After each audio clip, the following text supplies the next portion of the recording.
Bonsoir les amis, bonsoir tout le monde. Alors je suis en train de rire parce que j'ai dû faire un petit montage, certes c'est du bricolage mais ça fonctionne, c'est l'essentiel, pour pouvoir faire en sorte que mon portable tienne sur la table ici de ma salle à manger, pour pouvoir filmer dans des conditions quand même agréables pour vous, afin d'éviter que vous ne voyez l'image bouger, etc. Donc voilà, ça fonctionne, c'est le principal, mais bon, voilà, c'est du bricolage. Là on va dire que ça fonctionne, des fois le système D fait bien l'affaire.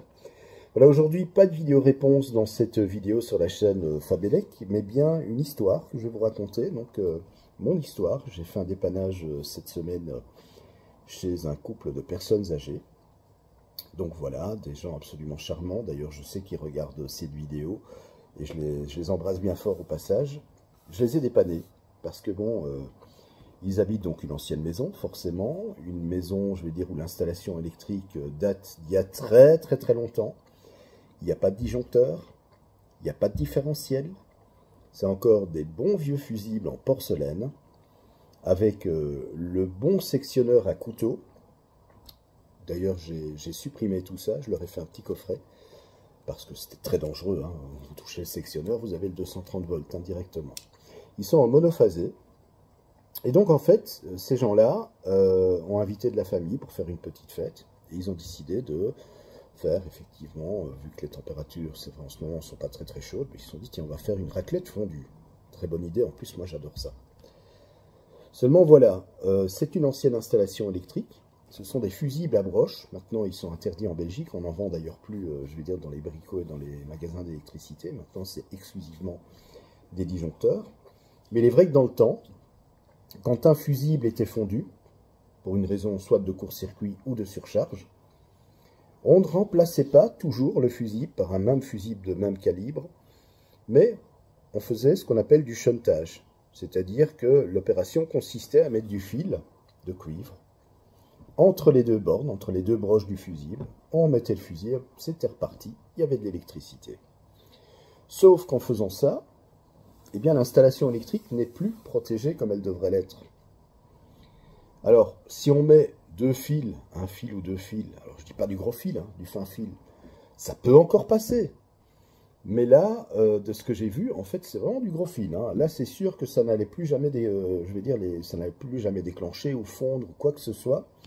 Et en fait, ce qui s'est passé, c'est qu'en plus de ça, le disjoncteur, si vous voulez, général, qui se trouve au niveau du compteur électrique, on est en Belgique, donc il y a un disjoncteur général au niveau du compteur, et lui-même, vu sa vétusté, était lui-même défectueux. Parce que pour vous dire, c'est encore un compteur monophasé électromécanique qui se trouve sur une plaque en marbre avec le disjoncteur qui lui est à l'étage. Donc c'est-à-dire que le compteur, il est dans le hall d'entrée et le disjoncteur général, il est au-dessus, à l'étage.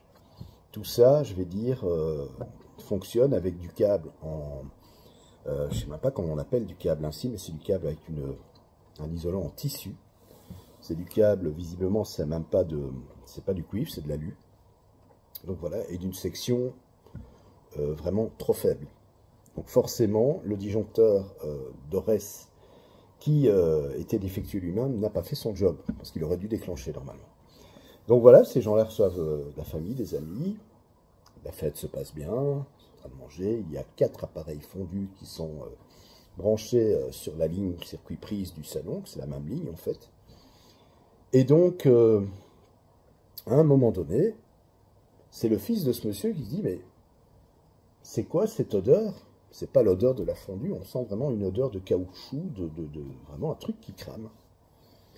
Et effectivement, eh bien oui, de l'autre côté, dans l'autre pièce, puisque la ligne électrique passait par cette autre pièce, avant d'arriver aux soi-disant protection fusible, eh bien, le câble est en train de cramer. Le câble fondait. Donc l'isolant avait déjà, je vais dire, fondu, avait déjà cramé, ça carbonise, donc ça crée des petits arcs électriques, un échauffement, c'est comme ça qu'on en arrive à des incendies, malheureusement, des incendies qui peuvent être catastrophiques, puisqu'ils mettent en péril carrément les gens qui se trouvent dans la maison. Donc voilà, ce monsieur m'a contacté, m'a dit, écoute Fabien, il faut absolument que tu viennes voir. Je dis, ok, je vais venir voir, effectivement, j'ai tout de suite compris pourquoi ça avait brûlé. Ça a brûlé tout simplement parce que ce monsieur avait mis du fil autour du fusible, afin que celui-ci ne déclenche plus. Alors il m'a dit, si j'ai fait ça, c'est parce que bon, à chaque fois, il fallait Imaginez à chaque fois que ça fond, il faut remettre un fusible. Moi, par mesure pour le côté pratique des choses, ben, j'ai mis du fil, ainsi ça déclenche plus, il y a du courant, on n'est pas ennuyé, voilà. Seulement, la moralité de l'histoire, c'est qu'il faut bien se dire que s'il y a des fusibles, des disjoncteurs, c'est pas, je vais dire, pour faire joli dans un tableau électrique qu'on fait ça, c'est réellement parce que ce sont des éléments de protection. Ils ont vraiment un rôle à jouer, notamment un fusible, comme un disjoncteur magnétothermique d'ailleurs, c'est d'abord protégé contre les défauts de court-circuit et contre les surcharges. Alors, je vais rappeler brièvement c'est quoi la différence. Un court-circuit, eh bien, c'est lorsque deux phases ou phases neutres se touchent. Donc à ce moment-là, lorsque l'on met ensemble la phase et le neutre, c'est un court-circuit. Dans la théorie, on dit que le courant monte à l'infini parce que si vous faites la formule, le courant est égal à la tension divisée par la résistance. La résistance vaut 0 ohm. Vous faites 230 divisé par 0, ça fait l'infini. Dans la pratique, ce n'est pas le cas. Vous allez avoir un courant qui va monter très très fort, un fort courant de court-circuit, qui est très dangereux, bien entendu. Ça, c'est pour le court-circuit. La surcharge, c'est ce que ce monsieur a eu dans un premier temps. Donc, c'est-à-dire qu'avec ces 4 appareils fondus branchés sur les prises, les fils, je pense même que c'est moins de 1,5. C'est encore des vieux fils en tissu. On voit que la section n'est pas incroyablement importante. Donc, forcément, les fils n'ayant plus de protection fusible vu que c'est shunté, les fils ont chauffé, l'isolant s'est mis à fondre. Ça a commencé à faire des arcs électriques. Les câbles sont rentrés en contact. Tout ça a fait qu'il y a eu un début d'incendie. Heureusement, le fils a senti et a été voir. Et heureusement, les choses se sont bien terminées finalement, puisque ils ont pu, je vais dire, d'abord couper le courant, très bon réflexe, éteindre l'incendie, et ensuite m'appeler. Et moi, je suis allé donc réparer tout ça. J'ai changé carrément les lignes, et je leur ai fait un beau petit coffret, avec non seulement de bons disjoncteurs, avec un ampérage adapté aux sections, et puis aussi, bien sûr, je leur ai mis aussi 2 différentiels, un 300 mA général, et un 30 mA pour tout ce qui est, j'ai carrément mis un 30 mA derrière, comme ça, ils ont vraiment une installation bien protégée. Voilà, donc, tout ça pour dire que si vous avez chez vous une ancienne installation électrique, encore avec des fusibles en porcelaine, de grâce, ne mettez pas de fil autour. Maintenant, attention, je l'ai fait aussi, en dépannage. Voilà, imaginons votre fusible fond, il est 22 h, forcément, vous n'allez pas pouvoir aller soit au bricot ou un magasin d'électricité pour acheter un fusible. Donc à ce moment-là, oui, mettez un peu de fil autour pour vous dépanner, mais à ce moment-là, si vous faites ça, on ne tire pas sur la ligne. Limite, oui, on peut faire fonctionner, je sais pas moi, le téléviseur, une lampe à la limite, oui, un modem, un routeur, pourquoi pas. Mais voilà, ne commencez pas à mettre un radiateur électrique, des choses qui consomment, voyez-vous, parce que là, effectivement, ça devient dangereux. Et ensuite, le lendemain, quand le bricot est ouvert, le magasin d'électricité est ouvert, eh bien, vous allez racheter un fusible ou vous remplacer par un disjoncteur. Toujours, attention, ça c'est important aussi, et respectez les calibres. J'ai vu beaucoup de fois dans les dépannages que j'ai fait, dans des installations électriques anciennes, que j'ai dû refaire pour remettre aux normes, etc. J'ai vu beaucoup d'installations où vous avez, sur du 1,5, vous avez un fusible de 32, un disjoncteur, pardon, de 32 ampères. C'est la folie. Je rappelle, même si c'est vrai que les normes ont un petit peu changé, mais moi je vous donne des anciennes normes qui sont toujours bonnes, attention. C'est très simple au niveau disjoncteur. 1,5 mm², vous pouvez protéger jusqu'à 16 ampères en disjoncteur. 2,5 mm², c'est 20 ampères. 4 mm², c'est 25 ampères. 6 mm², c'est 32 ampères. 10 mm², c'est 40 ampères, etc., etc. Donc c'est toujours très important de bien adapter l'ampérage de la protection, disjoncteur, par rapport à la section de vos câbles. N'allez pas mettre un disjoncteur de 32 ampères sur un 1,5 ou même un 2,5, parce que à ce moment-là, votre installation n'est plus protégée. Alors c'est vrai que j'ai eu aussi souvent des personnes, des gens qui disaient « Ah, mais si j'ai fait ça, c'est parce que ça déclenchait souvent, et au moins maintenant que j'ai mis ça, ça déclenche plus. » Ah, c'est vrai que ça ne déclenche plus. Ah ouais, je suis d'accord avec vous, vous êtes moins ennuyé, c'est vrai, plus de coupure de courant, c'est super. Le problème, c'est que si vous mettez un ampérage au niveau disjoncteur ou même fusible trop important par rapport à la section de vos fils, c'est vos fils eux-mêmes qui vont devenir fusibles et c'est vos fils eux-mêmes au passage du courant électrique qui vont chauffer, provoquant un incendie avec malheureusement des drames. Donc toujours bien respecter cela, c'est important. C'est très très important. Moi-même, c'était en Italie, j'avais fait un dépannage là-bas. Après un orage, il y avait eu un souci dans l'installation, vraiment, enfin quand je dis un souci, c'est même un gros souci. Les câbles avaient cramé, il y avait eu vraiment une forte surtension due à la foudre. Donc j'ai dû remplacer les fils, c'était du 2,5. Il n'y avait plus en fait au Brico là-bas en Italie des disjoncteurs de 20 ampères. Donc qu'est-ce que j'ai fait pour quand même dépanner ces gens-là? J'étais en vacances d'ailleurs chez eux, je louais l'appartement dans leur maison, chez eux. Eh bien, j'ai quand même pris un 25 ampères, puisque c'est ce qu'il y avait, 25 ampères. Il y avait aussi des 10 ampères, mais je dis 10 ampères, ça sert à rien, ça va déclencher tout de suite, ça n'ira pas. Donc j'ai pris 25 ampères. Mais j'ai dit, voilà, j'ai dit au magasin de bricolage, voilà, je prends le 25 ampères, mais je viendrai vous le rapporter si vous acceptez de le reprendre. Au début, ils étaient un peu réticents, ce que je peux comprendre aussi. Mais je dis, voilà, je viendrai vous le rapporter en bon état, il n'y a pas de souci.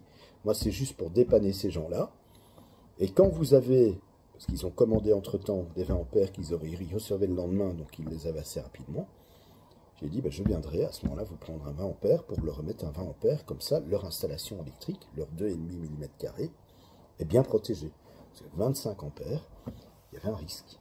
Il y a un risque parce qu'on dépasse de 5 ampères, je vais dire, la tolérance, la limite qui est capable de supporter le câble de 2,5. Donc le câble va chauffer, avec les risques qui s'imposent. Donc voilà, tout ça pour vous dire que vous devez faire très attention, vous qui avez peut-être chez vous encore une ancienne installation électrique encore avec des compteurs sur des plaques en marbre, etc., avec des fusibles en porcelaine, que ce soit des fusibles à broche ou même des fusibles à visser. On appelle aussi les fusibles bouteilles.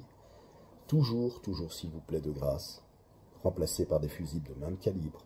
Toujours faire très attention. N'hésitez pas aussi, si c'est un coffret avec des fusibles bouteilles à visser, n'hésitez pas à resserrer les bornes de connexion.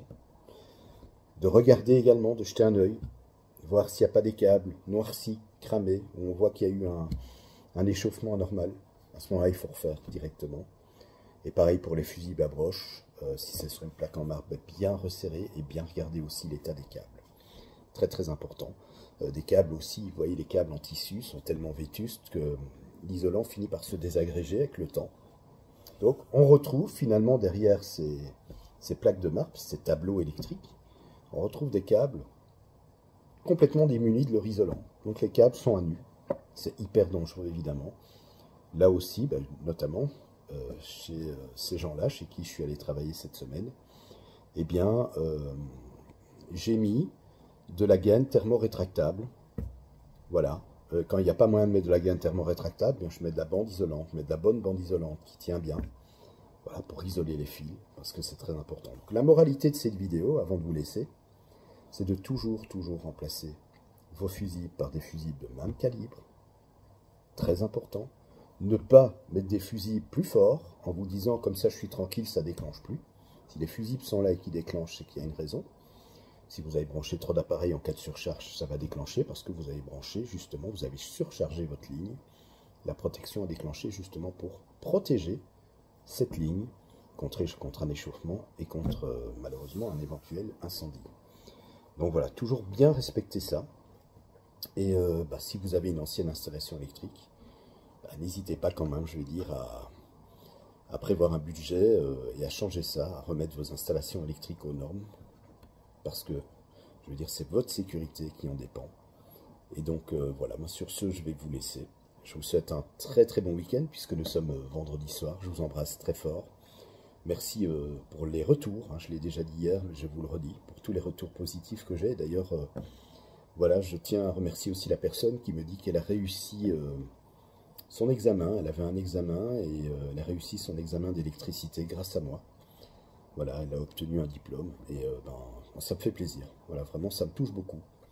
Au moins, mes vidéos servent à quelque chose, elles vous apprennent l'électricité. Et ça, pour moi, c'est le plus beau des cadeaux finalement. C'est le plus beau des retours que je puisse avoir. Et tous ces messages bienveillants. Voilà, je vous remercie énormément.